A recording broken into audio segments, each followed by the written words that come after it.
बोध गया के धर्मारण्य वेदी पर स्वयं भगवान श्री कृष्ण ने पांडवों से करवाया था पितृयज्ञ। महाभारत युद्ध के बाद धर्मराज युधिष्ठिर ने इसी स्थान पर किया था पिंडदान।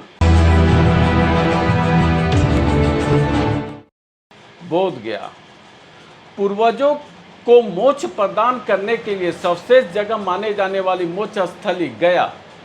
आने वाले लोग ऐसे तो कई वेदियों पर आकर पिंडदान करते हैं, मगर वे धर्मारण्य वेदी पर पिंडदान करना नहीं भूलते हैं। मान्यता है कि इस वेदी पर पिंडदान के बाद पितरों को मोक्ष की प्राप्ति होती है, पितृदोष और प्रेत बाधा से मुक्ति मिलती है। मान्यता है कि कुरुक्षेत्र में कौरवों और पांडवों की लड़ाई के बाद महाराज युधिष्ठिर ने यहीं आकर पिंडदान कर अपने पितरों को मोक्ष की प्राप्ति कराई थी।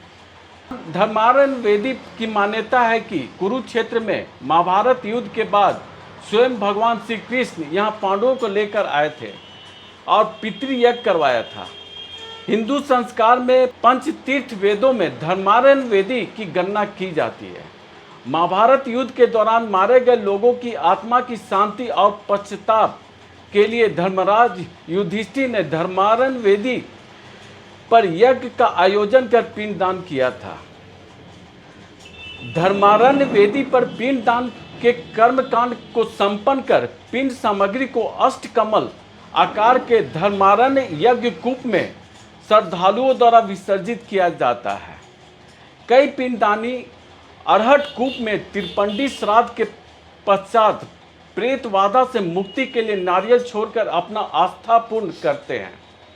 धर्मारण्य के पुरोहित लवलेश कुमार शास्त्री ने बताया कि धर्मारण्य वेदी पर पिंडदान करने से अकाल मृत्यु का भय, पितृदोष से मुक्ति तथा घर में प्रेत बाधा से भी शांति मिलती है।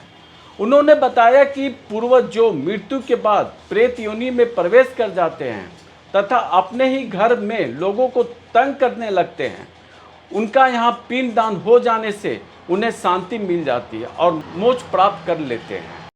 सभी भक्तजनों को ये जो कूप देख रहे हैं आप, ये युधिष्ठिर महाराज का अष्टविकार कूप है। यहाँ भगवान युधिष्ठिर महाराज ने 1.25 लाख मन से यज्ञ किया, क्योंकि कहा जाता है युधिष्ठिर महाराज कभी झूठ नहीं बोलते थे, वो सदैव सत्यवादी थे।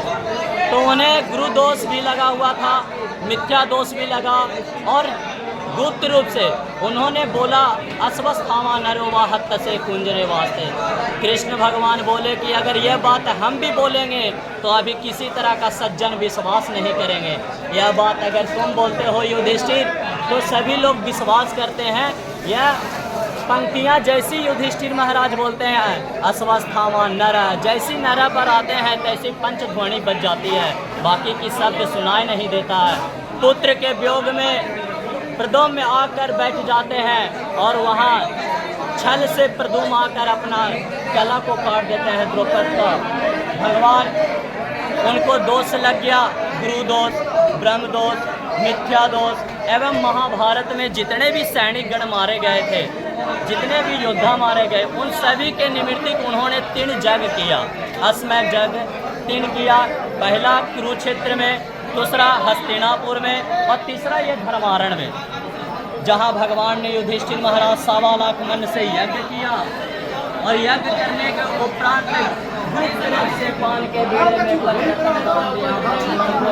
यूरोप से बुलाकर, या यूरोप में क्रौंचदी पड़ता है, वहाँ से ब्राह्मण को बुलाते हैं और गुप्त रूप से पान के बीड़े में जैसे पान का बीड़े लेते हैं तैसे ही कुछ ब्राह्मण मुख में डाल लेते हैं और कुछ हाथी में रखते हैं। तैसी हाहाकार होती है। ब्रह्मदेव विष्णु भगवान से पूछते हैं कि हे ब्रह्म विष्णु भगवान, अब आप बताइए कि धरती पर अब ऐसा क्या कमी पड़ गया जो ब्राह्मण दान लिए।